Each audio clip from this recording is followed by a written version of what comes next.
दिल्ली के जंतर मंतर पर प्रधानमंत्री नरेंद्र मोदी का केक काटकर मनाया गया 72वां जन्मदिन। All India Kharwar welfare society बौद्धिक प्रकोष्ठ के द्वारा दिल्ली के जंतर मंतर पर मनाया गया प्रधानमंत्री नरेंद्र मोदी का 72वां जन्मोत्सव। इस जन्मोत्सव समारोह में मुख्य अतिथि के तौर पर वरिष्ठ बीजेपी लीडर विजय सोनकर शास्त्री व आदरणीय सांसद पकौड़ी लाल कौल पधारे और 10 किलो का केक काटकर माननीय प्रधानमंत्री जी का जन्मदिन मनाया। इधर हो जाओ, इधर हो जाओ, इधर हो जाओ। बच्चों को आ जाइए इधर से। ये तालियां।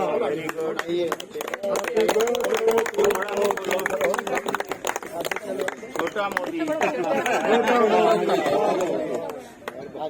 Happy birthday to you, happy birthday to you.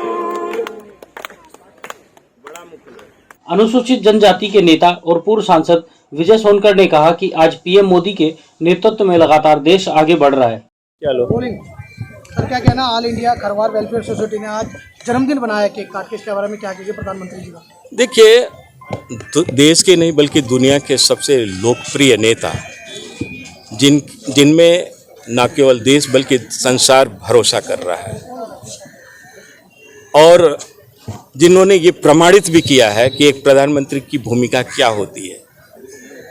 केवल लोक जीवन को समुचित आधार देना ही नहीं, व्यवस्थित करना ही नहीं, खुशहाल करना ही नहीं, बल्कि देश के विकास को भी कम से कम उस लेवल तक पहुंचाना जो दुनिया के विकास की दौड़ में वो शामिल हो सके। तो आज तो यह देश अच्छे अच्छे देशों को पीछे करके 5वें नंबर की अर्थव्यवस्था के रूप में संसार में आगे बढ़ चुका है। तो ऐसे लोकप्रिय नेता जिसमें हर व्यक्ति भरोसा रखता है और जिसके बारे में ये कहावत ही प्रचलित हो गई कि मोदी है तो मुमकिन है, जिसने न केवल देश की आंतरिक व्यवस्था बल्कि बाह्य जो हमारे देश की सीमाएं हैं उसको भी सुरक्षित किया है, तो उनका जन्मदिन मनाया जा रहा है। और इसमें हर व्यक्ति के चेहरे पर जो खुशी दिखाई दी है वो ऐसा लगता है कि जैसे हर व्यक्ति अपने परिवार के किसी सदस्य का जन्मदिन। वही बात करें कांग्रेस युवा की, उन्होंने आज बेरोजगारी दिवस मनाया है। हाँ, कांग्रेस के युवा जरूर बेरोजगार हैं और उनके बारे में मैं इससे ज़्यादा टिप्पणी नहीं करूँगा। सर, ये पहले कहा जाता था कि आदिवासियों का शोषण होता है, पर आज तो हमारे देश में आदिवासी ही बहुल से राष्ट्रपति चुनी गई है, इसमें क्या कहेंगे? यही मोदी राज की विशेषता है और यही भारतीय जनता पार्टी की सर्वस्पर्शी भावना का प्रतीक है।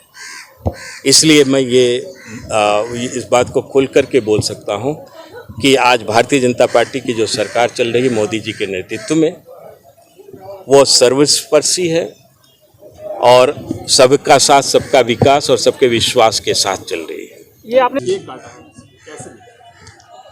देखिए, हम लोग जो है आज उस महापुरुष का जन्मदिन को जन्म उत्सव के रूप में मना रहे हैं जो इतिहास के में पहली बार समाज के अंतिम पायदान पर बैठा व्यक्ति को मुख्य पे पायदान पर लाने का जो काम आदरणीय नरेंद्र भाई मोदी जी ने किया।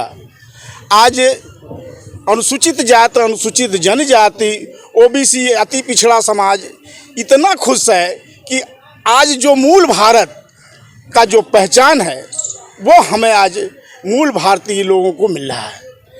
आज हम आपको कह सकते हैं कि मुगलों ने जिस तरीके से इस अनुसूचित जनजाति आदिवासी समाज का पतन किया और दास रौड़ी गुलाम बनाकर इनका जो पतन किया, इनका धन धरती संपदा संपूर्ण हथियाने का काम किया और इनको घर से बेदखल करने का काम किया।